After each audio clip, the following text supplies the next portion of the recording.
এই মুহূৰ্তে এটা breaking news তিতাবৰতো চুলাইত বিষক্ৰিয়া হৈ 7জনৰ মৃত্যু হৈছে অসুস্থ হৈ চিকিৎসাধীন আন কেইবাজনো তিতাবৰৰ বৰবোলাত বৃহস্পতিবাৰে নিশা চুলাইত বিষক্ৰিয়া হৈছিল নিশা 2জনৰ মৃত্যু আৰু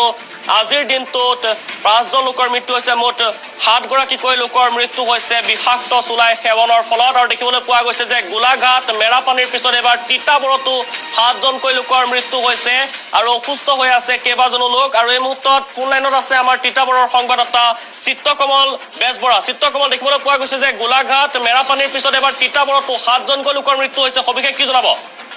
হয় দীপাংকৰ নিশ্চিতভাৱে ক'বলৈ গ'লে তিতাবৰ বৰহোলা আৰু চাঞ্চল্যকৰ ঘটনা সংঘটিত হৈছে গোলাঘাটৰ মেৰাপানী যিদৰে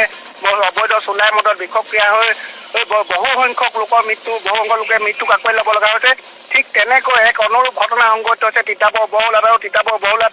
এই ঘটনাই তীব্ৰ চাঞ্চল্যৰ সৃষ্টি কৰিছে যিহেতু যোৱা নিশা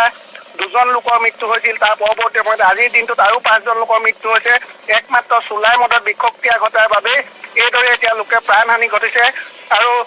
আৰু কেইবাজনো লোক ইতিমধ্যে চিকিৎসাধীন হৈ আছে আৰু কেইবাজনো লোকে ইতিমধ্যে মৃত্যুৰ সৈতে যুঁজি আছে চিকিৎসালয়ত সংকটজনক অৱস্থাত এই মুহূৰ্তলৈকে মৃত্যুৰ সৈতে যুঁজি থকা খবৰ আমাৰ হাতলৈ আহিছে আৰু এই ঘটনাই তিতাবৰত তীব্ৰ প্ৰতিক্ৰিয়া সৃষ্টি কৰিছে যিহেতু যোৱা সময়ছোৱাত অবৈধ চুলাই মদ বন্ধ কৰিবৰ বাবে বিভিন্ন দল সংগঠনে বাৰম্বাৰ দাবী জনাই আহিছে ৰাজ্যৰ ব্যয়কুমা আবকাৰী বিভাগটোক দাবী জনাই আহিছে তিতাবৰ মহকুমা প্ৰশাসনক দাবী জনাই আহিছে কিন্তু তাৰ পাছতো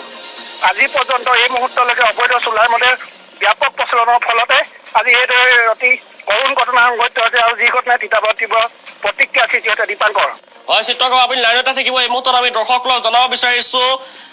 মৃত্যু হোৱা লোককেইজনৰ নাম দীপেন চাউতাল ৰায়মণি তাঁতী প্ৰমীলা নায়ক সঞ্জয় কল টংকেশ্বৰ শইকীয়া জিতু কছাৰী আৰু আনিছ আলী এই 7জনকৈ লোকৰ মৃত্যু হৈছে আৰু চিত্ৰকমল বেজবৰা দেখিবলৈ পোৱা গৈছে যে বৰ্তমান সময়ত প্ৰশাসন তথা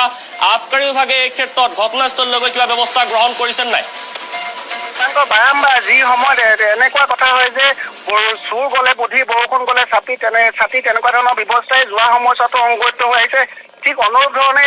আজিৰ তাৰিখতো এই মুহূৰ্ততো ঠিক তেনেকুৱা ধৰণৰ ঘটনাই সংঘটিত হৈছে যিহেতু ৰাইজে বাৰম্বাৰ দাবী জনাই আহিছে বিভিন্ন দল সংগঠনে বাৰম্বাৰ দাবী জনাই আহিছে কিন্তু তাৰ পাছতো কিন্তু কোনো ধৰণৰ ভূমিকা গ্ৰহণ নকৰা অভিযোগ দীৰ্ঘদিনীয়া তেওঁলোকে বাৰম্বাৰ দাবী জনাই আহিছে যে বিভিন্ন দল সংগঠনে বাৰম্বাৰ তেওঁলোকক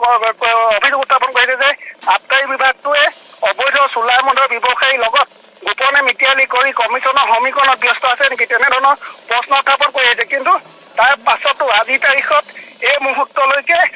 এনেদৰে চুলাই মদৰ ব্যাপক প্ৰচলন অব্যাহত আছে আৰু তাৰ পৰৱৰ্তী সময়ত আজি এই মুহূৰ্তত তিতাবৰ মহকুমা আৰক্ষী বিষয়াগৰাকীৰ লগতে কেইবাজনো আৰক্ষীৰ উচ্চস্তৰীয় বিষয়া এই মুহূৰ্তত ঘটনাস্থলীত উপস্থিত হৈছে যদিও কিন্তু এই মুহূৰ্তত তেওঁলোকে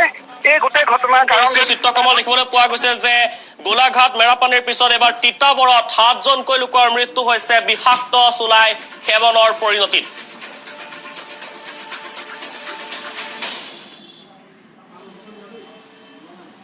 বাতৰিত পুনৰ সময় হৈছে খন্তেক বাণিজ্যিক বিৰতিৰ